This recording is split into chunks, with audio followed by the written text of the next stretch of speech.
Some cases seem closed, settled. Pluto is one of them.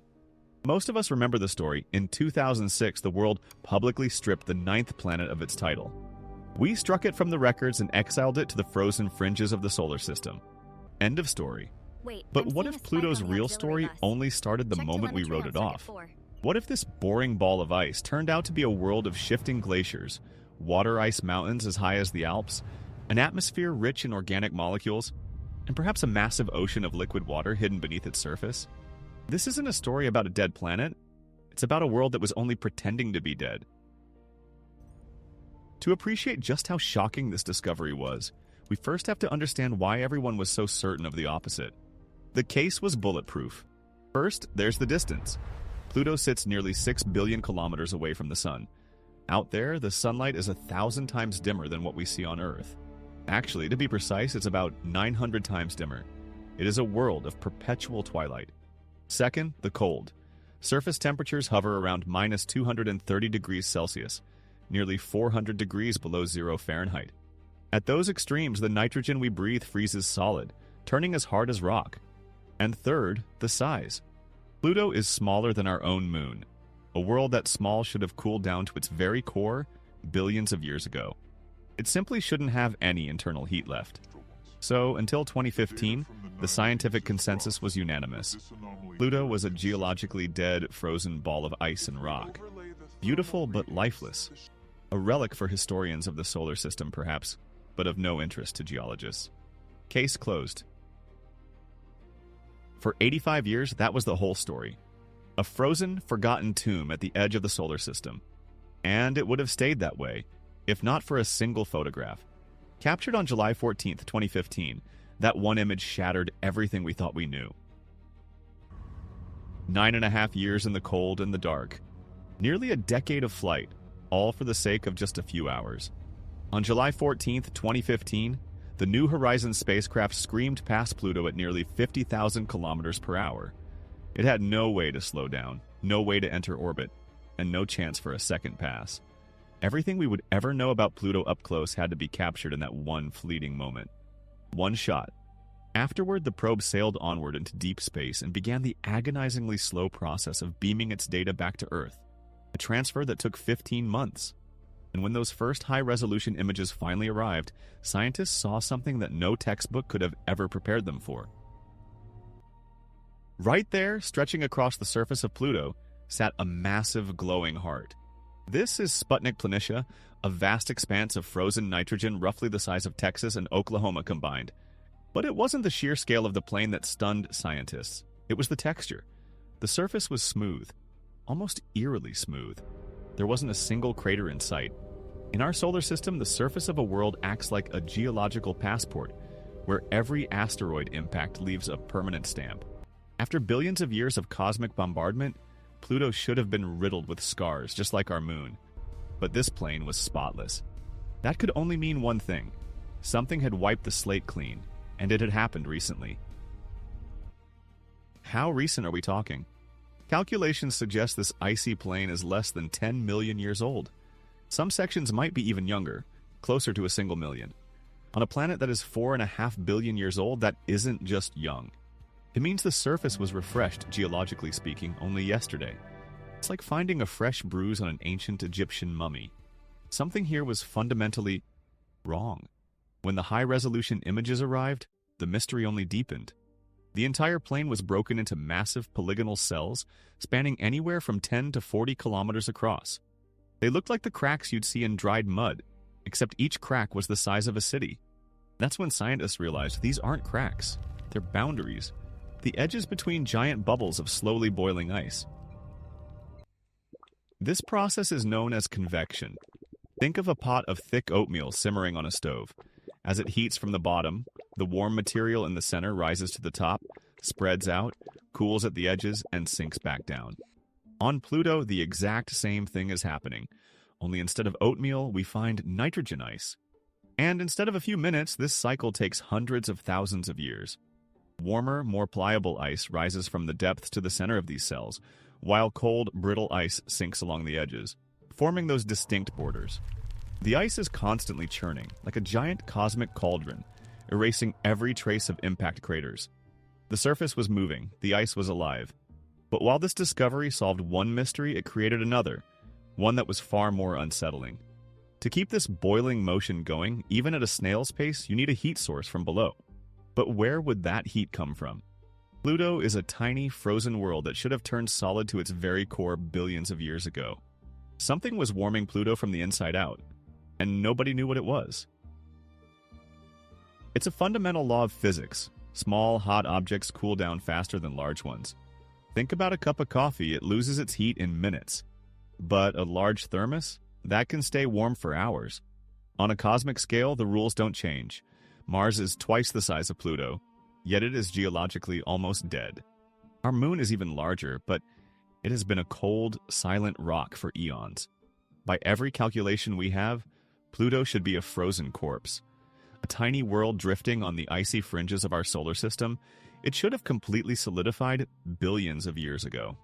The only potential source of warmth would be radioactive decay deep within its rocky core. But that is like the fading heat of dying embers. It wouldn't be enough to melt a single glass of water, let alone power an entire planet. Our models were clear. Pluto was a cosmic fossil, frozen in time forever. But then, the New Horizons spacecraft arrived, and the images it sent back defied every single thing we thought we knew. It started with the mountains, not just hills, massive ridges of water ice towering 11,000 feet into the sky. That's roughly the scale of the Alps, but these Alps are sitting on a world narrower than the United States. At minus 400 degrees Fahrenheit, water ice becomes harder than granite. It isn't just a surface coating, it is the bedrock itself. But pushing these massive structures up to the surface requires immense energy from deep underground. It requires an active geological engine, and that engine was running until very recently. The peaks are sharp and jagged, untouched by the erosion of time, a clear sign that these mountains are less than 100 million years old. In the grand timeline of the solar system, that's practically yesterday. Just like on Earth, glaciers once crawled down from these frozen heights into the valleys below. But these weren't flows of water. They were massive rivers of frozen nitrogen. Pluto was alive, and this was only the beginning. When the spacecraft beamed back images of the southern hemisphere, scientists spotted something that shouldn't have been there. A massive structure, 150 kilometers across and 4 kilometers high. Right Mons. But it was missing a sharp summit. In its place was a gaping depression, as if the ground itself had collapsed inward. And the surrounding terrain was bizarre, lumpy, hummocky, and almost entirely devoid of impact craters. It looked as if the surface had recently been flooded by something thick and viscous. Then an unsettling realization set in. This wasn't a mountain, it was a volcano. But it isn't like the volcanoes we know on Earth. It's a cryovolcano. Instead of glowing, molten lava, it spews a freezing slurry of water, ammonia, and methane. It is a volcano on a world where there shouldn't be enough heat to melt even a single snowflake. The data told a startling story. Eruptions here likely occurred within the last few 100 million years. In some areas, the total absence of craters meant the surface had been resurfaced effectively just yesterday. And Right Mons wasn't alone. Nearby loomed a similar, even larger structure, Picard Mons. This was an entire volcanic province on a planet that, by every law of physics, should have been stone-cold dead. Imagine you're standing at the base of this mountain. Overhead, the sky is an absolute ink-black void, where the sun is nothing more than the brightest star in the distance.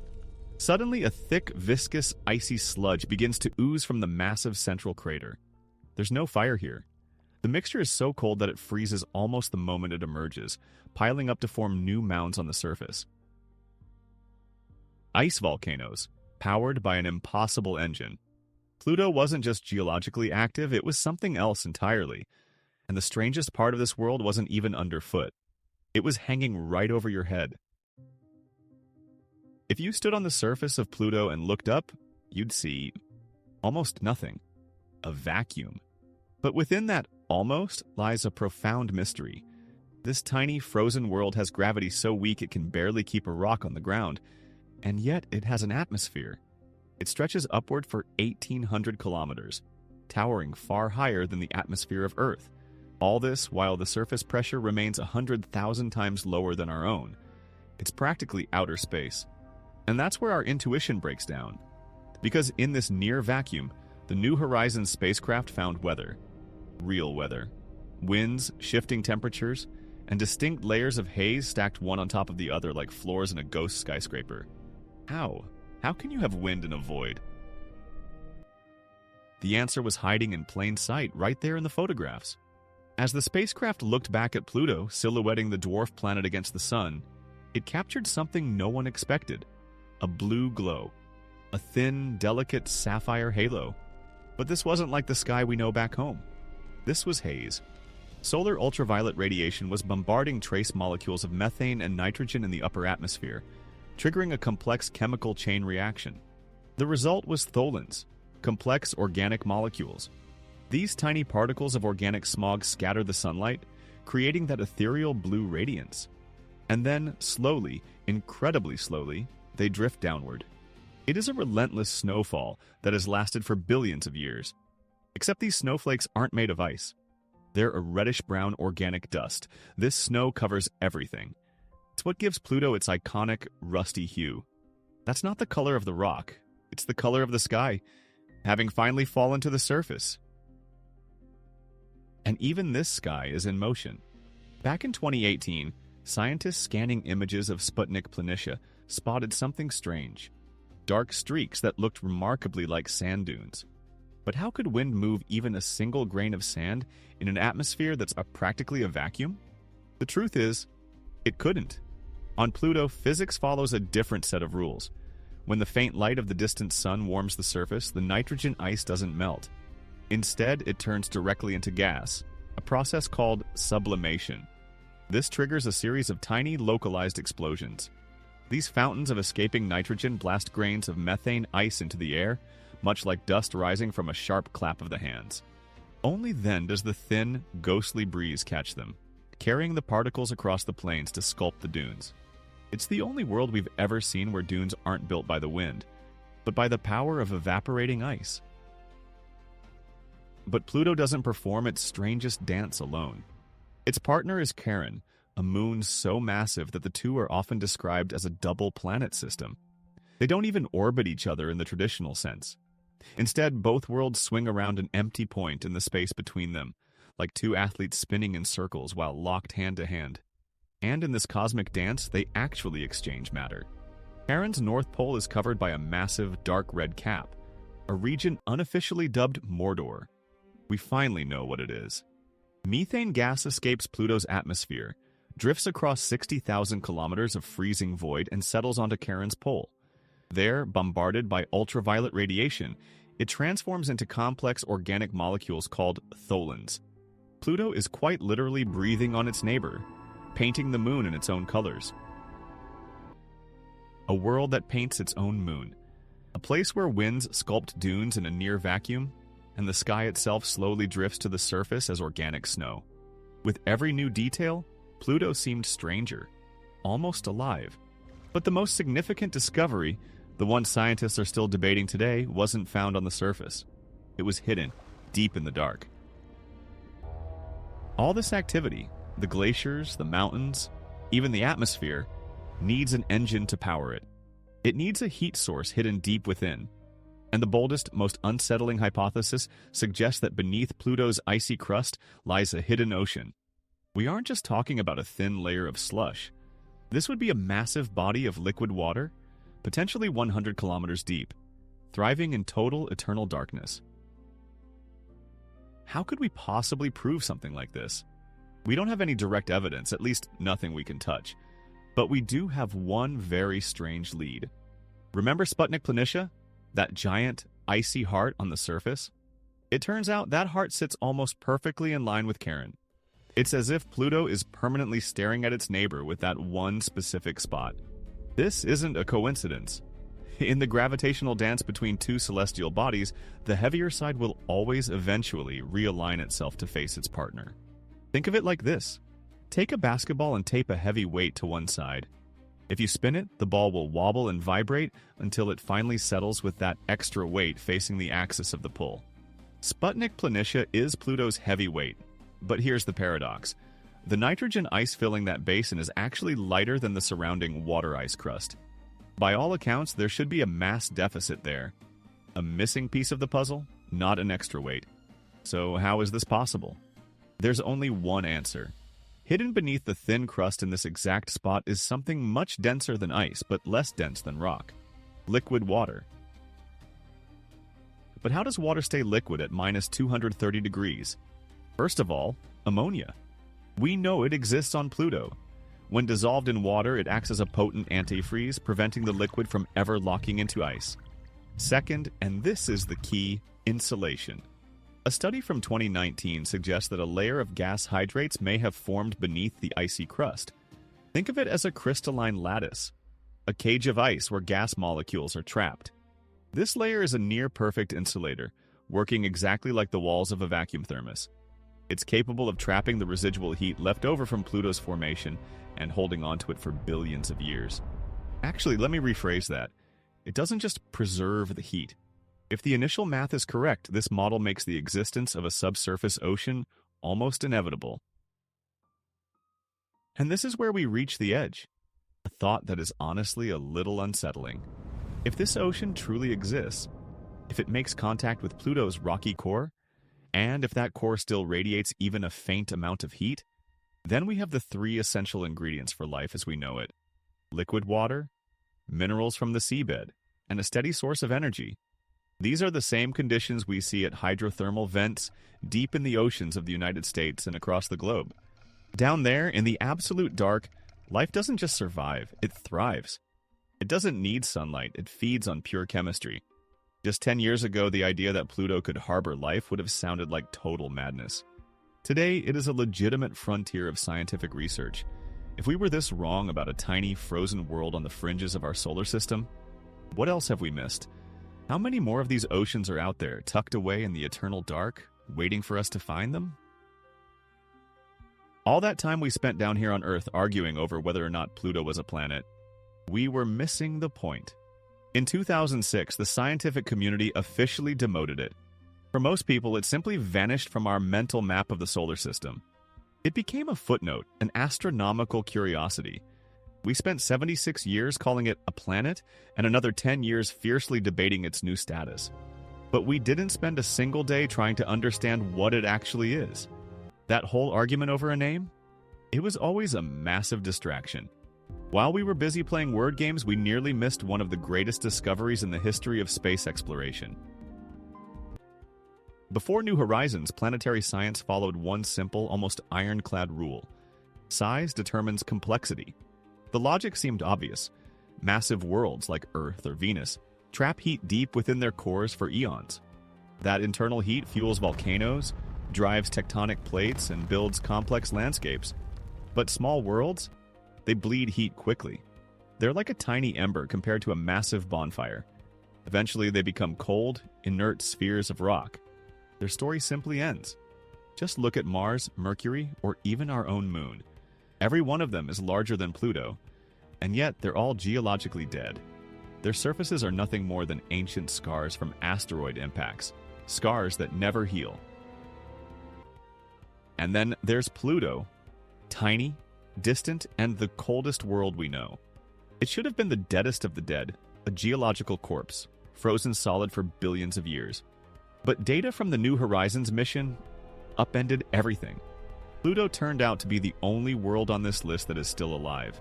And not just alive, it's remarkably active. It is reshaping its surface right now, even as we speak. This isn't just an exception to the rule, it's the destruction of the rule itself.